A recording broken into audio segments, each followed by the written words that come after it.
Hello, hello, everyone. Welcome back to the fourth round of this F&M's Modern. I'm Matthew Muneer, joining with Zachary Creamer. That's right. And we got Patrick Narsavage back again, playing humans, still undefeated. And then Zach Harris playing Sultai mid-range.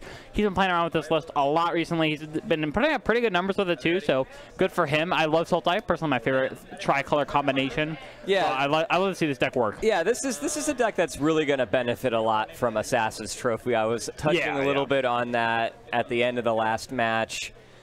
Yeah, we'll see. Like that Abrupt Decay, that's Assassin's Trophy. You don't have to play that card anymore. Hey, Robert Meadows, love to see you in chat. Congrats on your 7th month anniversary. Good for you, dude. We hate you too.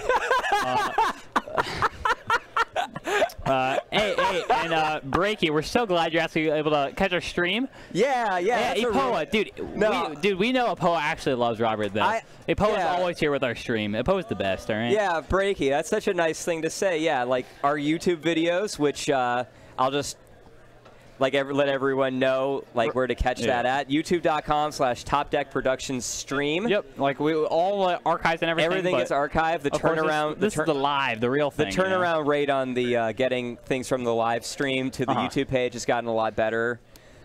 Too, you'll probably be able to watch these tomorrow, or we're doing pretty good with uploading these, which is awesome. And this turn 1 Inquisition from Zach is going to take this Reflector. So I really appreciate that, you guys checking out us on other platforms. Yep. But real quick from Patrick, this is the thing that we didn't see last round, except for the final game where he saw too many Aether Vials at the end of the game, but he didn't see it turn 1. Here we see the turn 1 Aether Vial with the Noble Hierarch and Aether Vial for the turn 2. This is going to be the most accelerated game Patrick's ever going to see.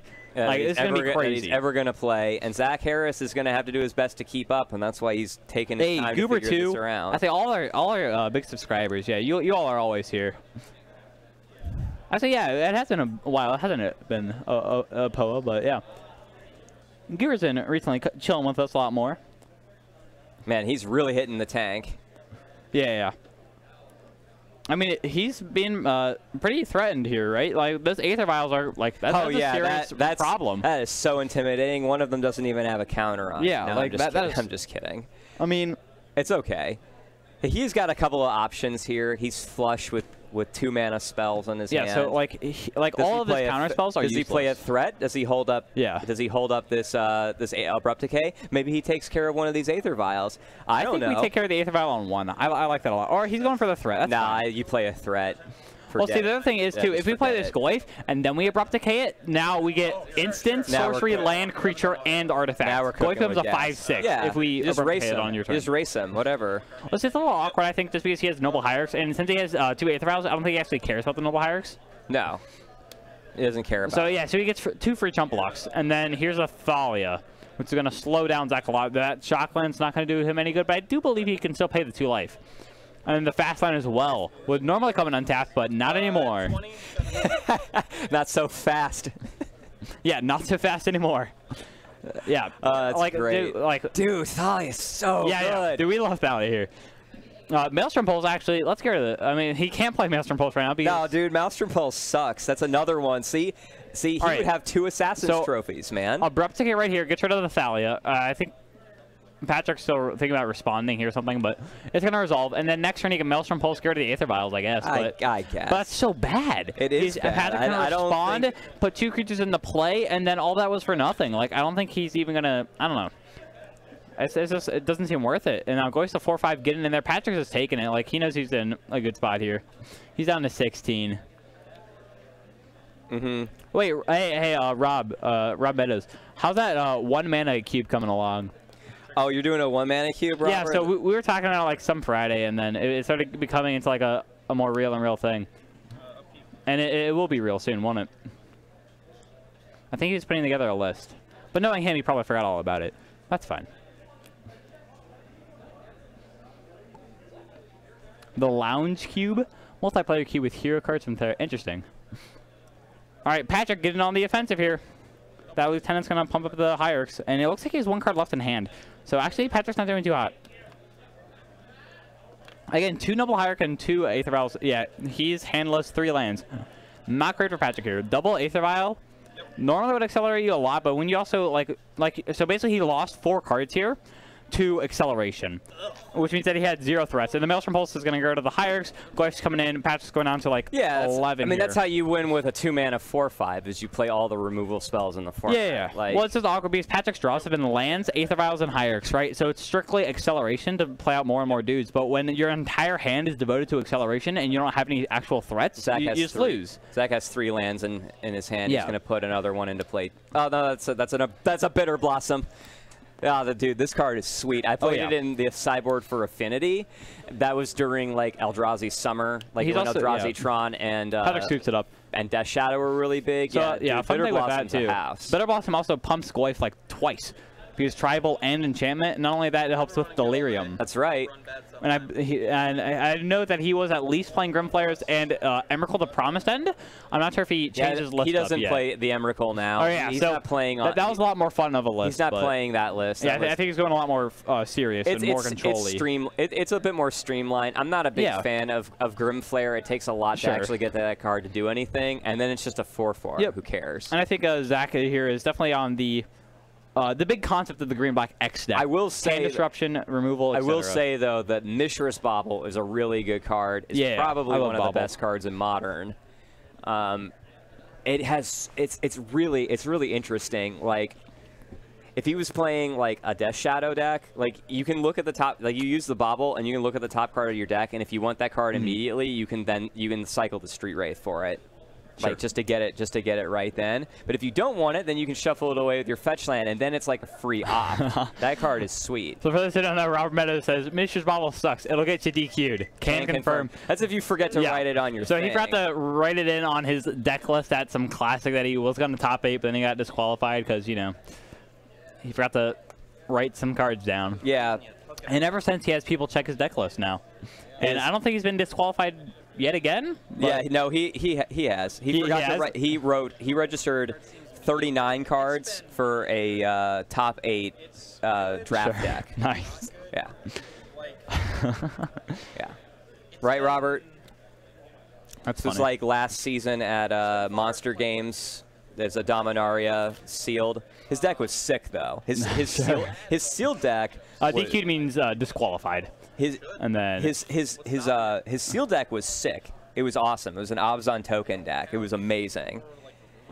Oh, there is. What else happened? What else happened? What else happened, Robert? I can think of a few things. Oh yeah, story time with Robert Meadows in the chat. But yeah, but Robert, I can send you some the rough draft for that cube that we were thinking of. I'll send you like all the 1-ofs or all the 1-drops that we were thinking of. Or maybe, not really. Do you want to? Alrighty, players still shuffling up after they finish sideboarded. Can we actually? So Patrick did not win that one. Sure. It was Zach who got that. That just works well with what you got. We'll adjust the score there shortly. There we go. Perfect. So Patrick will be on the play. We'll see if he gets the... So again, doesn't want too much of that acceleration. 1 Aether Vial, 1 Noble is, I think, a sweet spot. Or actually just 1 Aether Vial is pretty good in its own right. Or just 1 Noble, but having multiple is not great. Let's see what he gets. Meddling Mage, Unclaimed Territory, Bugler, right? Was that a Bugler? He said he had them in the sideboard, and I think that's a good place for them. Sure, yeah. Because it helps you find your sideboard cards. That's definitely a Bugler in Patrick's hand there. And then, all right, both players keeping the 7. Name's Human. Pass the turn. No Aether Vial, no Noble. Not the best start for Patrick, but his hand looks pretty good. I mean, double Meddling Mage is always sweet. And Zach's going to know all about them. Yeah. Oh, this Zach. I'm like, well, yeah. Actually, I was gonna know all about them regardless. That's a potential 3 Meddling Mages even with a Phantasmal Image. Yeah, dude. Phantasmal Image copies 5 through 8 of every card in your deck. It's awesome. Yep. In every matchup, there's a card in the Humans deck that is better than all of the other ones, and Phantasmal Image gets to copy that card, unless it's Thalia, because Thalia's legendary. The Magic Man Sam did a really great video on there's a card that makes it so the legend rule doesn't apply, and the video is about like whether or not like how long it's going to take before that's actually just like the legend rule. Sure.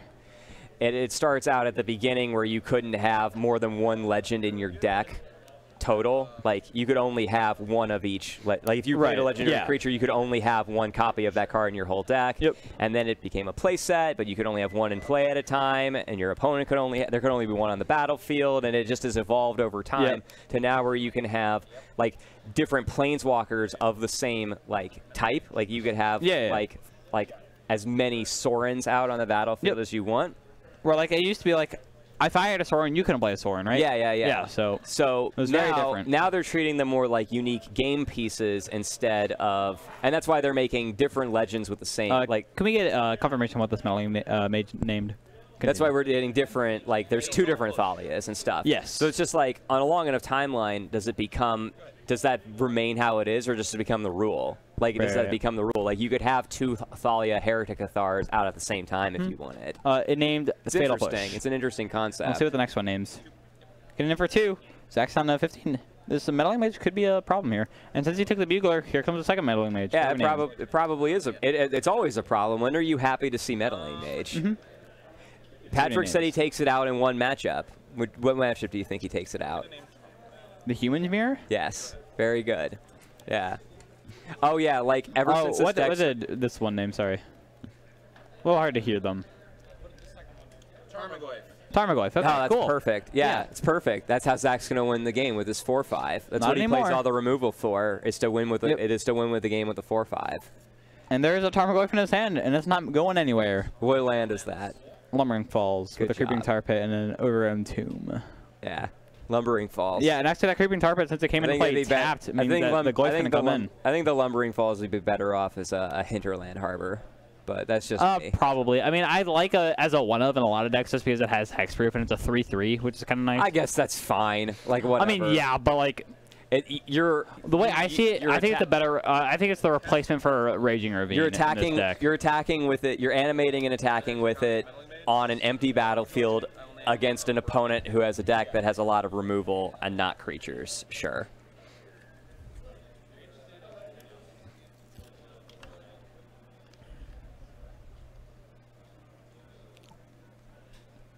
Oh wow, yeah, that's not good. Dropping 2 nobles and fetches. That's a yikes.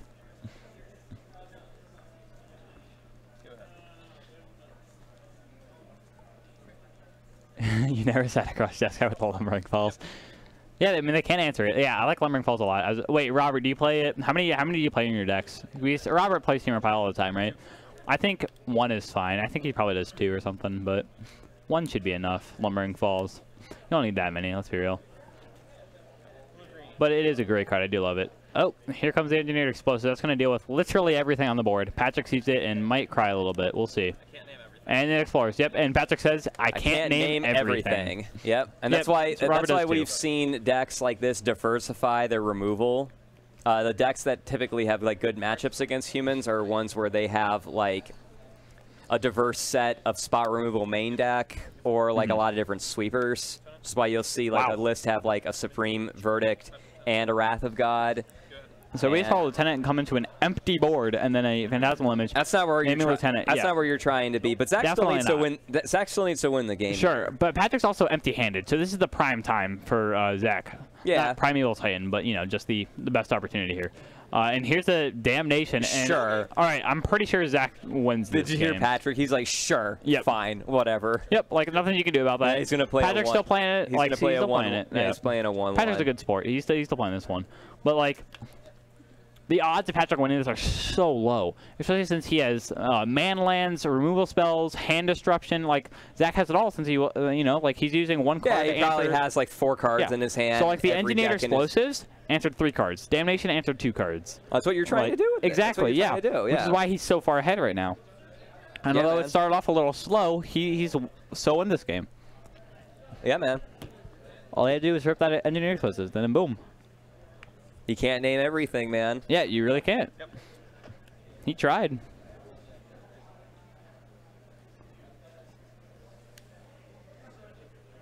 All right, you see Inquisition. Fetch land here. Probably land number 6 out of Zach. Is that a Collective Brutality too? Looks like a lot of hand disruption, but no hand. Hey, there's a Goyf. How big's the Goyf? And another Goyf? Bitter Blossom. Bitter Blossom. Okay, that's pretty cool. Probably very big. Artifact, sorcery, land. All right, 4/5. I have creature as he shows 7 creatures. That's all humans plays, man. They have creatures. They got they have 19. Touching the Misty. There are 23 not creatures in their deck.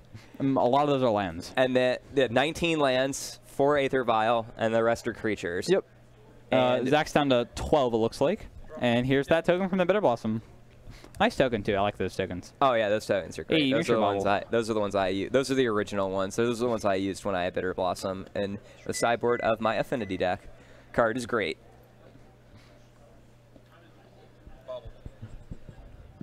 Yeah, I mean, I think Lumbering Falls is pretty sweet.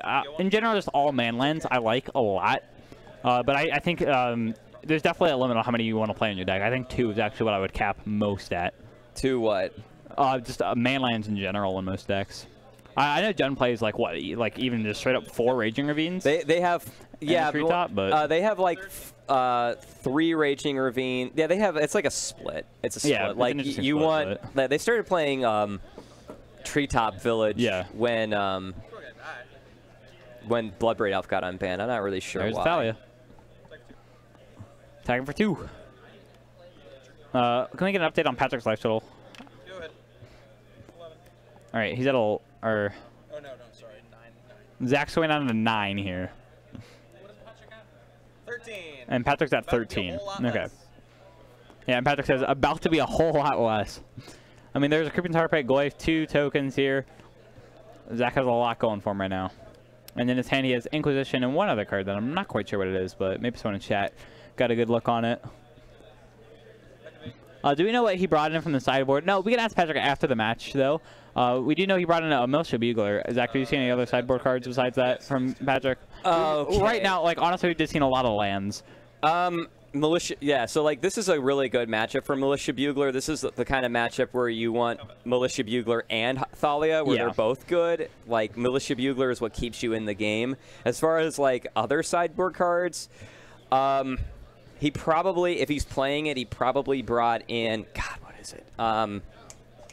The Direfleet Daredevil. You bring in Direfleet Daredevil because like so what's interesting is like a lot of the cards that are good against Zach, he's already playing in his own deck. So like Patrick can play a Direfleet Daredevil and then use an Abrupt Decay or Fatal Push out of Zach's deck to kill his Tarmogoyf.